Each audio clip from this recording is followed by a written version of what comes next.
After more than 30 years of occupation by the Japanese Empire, North Korea gained its full independence in 1945.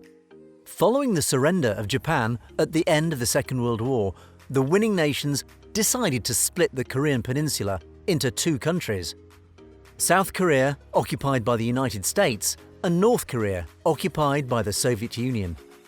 The 38th parallel worked as border between the two newly formed countries and became permanent when the two superpowers could not agree on unification of the Korean Peninsula. In 1946, Kim Il-sung took power, promoting himself as the first leader of North Korea in 1948, after Soviet troops left the country. 2 years later, the North Korean army invaded South Korea, with the intent of reunifying the peninsula under the communist regime. South Korea managed to contain the threat until an armistice was reached in 1953, with the 38th parallel acting as a border and creating a demilitarized zone between the two Korean nations. According to academic research, North Korea suffered more than 1 million casualties during this time, which amounted to approximately 12% of its population back then. A peace treaty has never been signed since, despite in 2018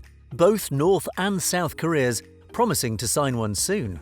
So one thing that many people don't know is that technically the two Korean countries are still at war, since the 1953 armistice did not end the conflict. Despite border skirmishes, abductions, sporadic terroristic attacks, and attempted assassinations, not much happened in the Korean Peninsula until 1994, when the leader of North Korea, Kim Il-sung, passed away. His son, Kim Jong-Il, took power, promoting the so-called Songun policy, prioritizing the Korean People's Army so as to become a military power. The aim of this policy is to ensure the country's survival after the collapse of the Soviet Union, which has been providing military protection since the end of the Second World War. The Songun policy shifted monetary resources from development of the nation to the development of the military, and this caused further impoverishment of the population, as well as another missed opportunity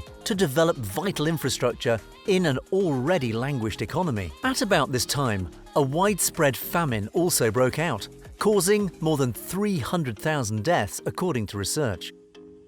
United States and North Korean relations took a turn for the worst when President George W. Bush, in the aftermath of the September 11 terrorist attack, cited North Korea as a member of the countries that comprised the Axis of Evil.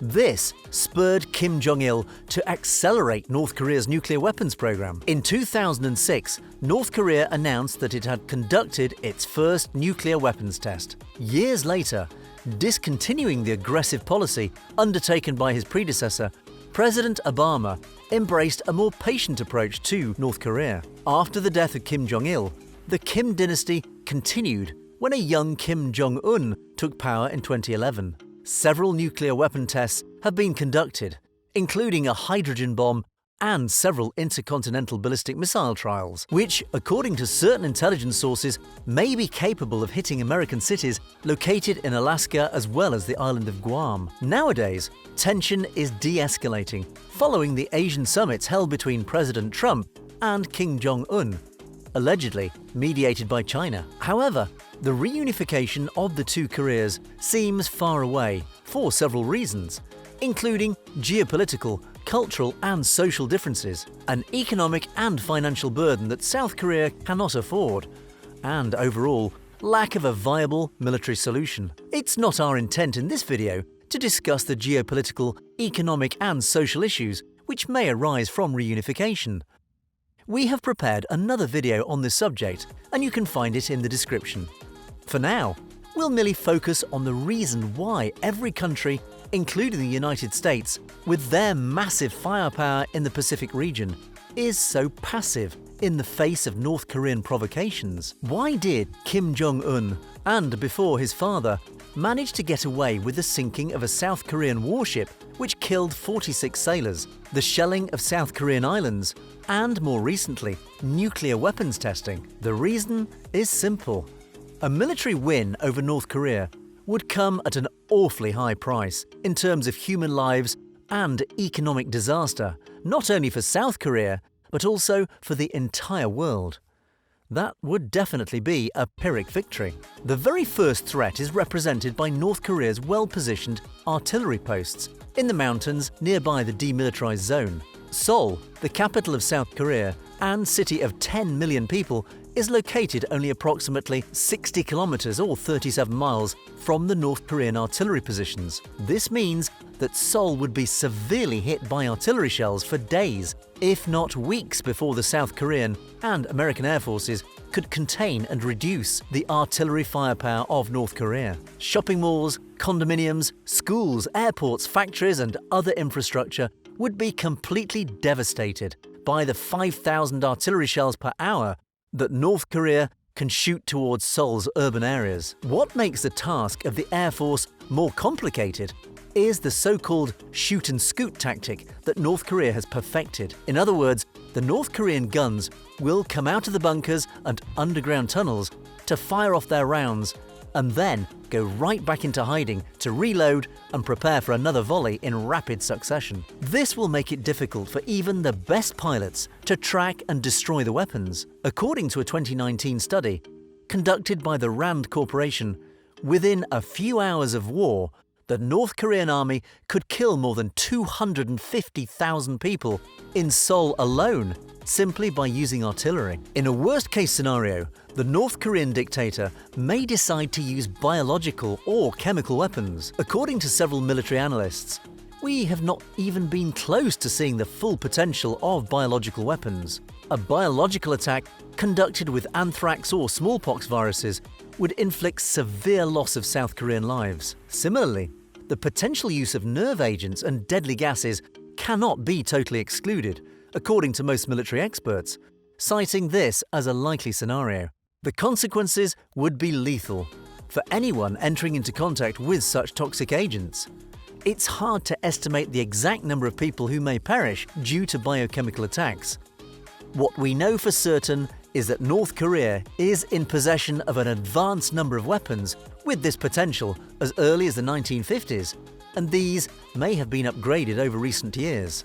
The greatest threat is represented by the nuclear arsenal. North Korea is thought to have only 40 to 60 nukes, which is a limited number compared to the 6,800 nuclear weapons in the hands of the United States. However, such a small arsenal can still have apocalyptical consequences if properly unleashed. According to intelligence findings, North Korea has largely improved the delivery systems of nukes so that these are capable of hitting targets with a high level of precision within a range of 2,200 miles. Recently, it seems that North Korea has developed a new missile named KN-14, which is said to be capable of delivery with unknown precision nuclear warheads against targets at the distance of more than 5,000 miles. In such a scenario, the majority of capitals in Asia could be targets, as well as cities in Australia, the United States and Canada, causing millions of deaths and unimaginable economic consequences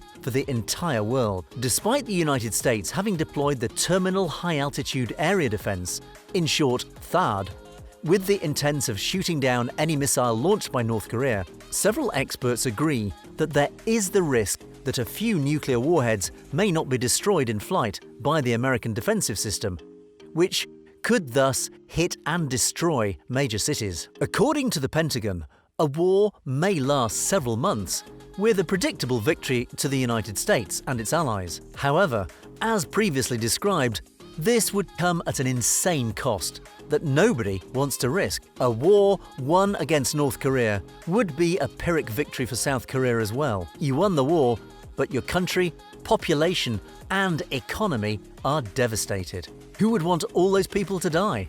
That would be insane. And it would not end here. Once the North Korean regime has been deposed, what will happen?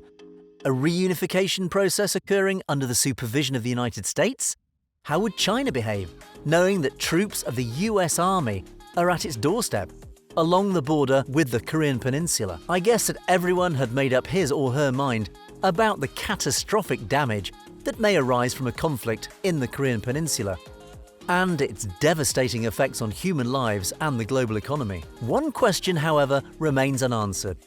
How could the United States and its allies have reached this point where a hermit country with an insignificant economy can influence the behaviour of superpowers and also have meetings with them and dictate the agenda? This theme is definitely worth exploring further, and we will. We hope you enjoyed this one, and we'll see you next week.